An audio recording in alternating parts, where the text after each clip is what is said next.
MPavilion was a wonderful commission, a wonderful privilege and an honour to be selected to design the second MPavilion.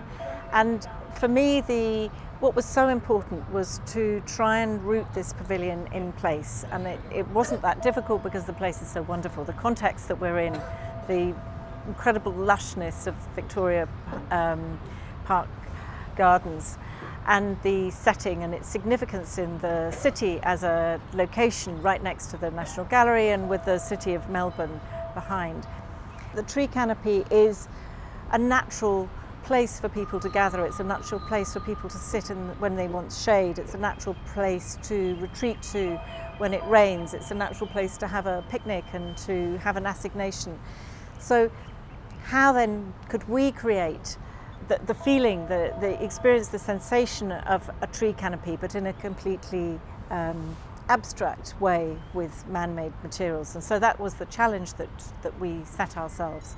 We wanted also to design a structure that responded to the climate, that sways gently in the wind, that rather than keeps it at bay, that when it rains, that becomes at the edges part of the event. We were very fortunate early on, working with Arup in Melbourne, to be introduced to Moldcam, who are composites specialists who started in the marine industry. And we had a really wonderful collaboration with them. It's very rare as an architect to find a fabricator who is as committed to experiment and to push boundaries and to not be afraid of failure in order to achieve something. And together with them and with Arup, we developed this series of petals that are translucent, that let light in but also create shade. They're incredibly slender. They span up between 3 and 5 meters, and they're only 3 millimeters thick.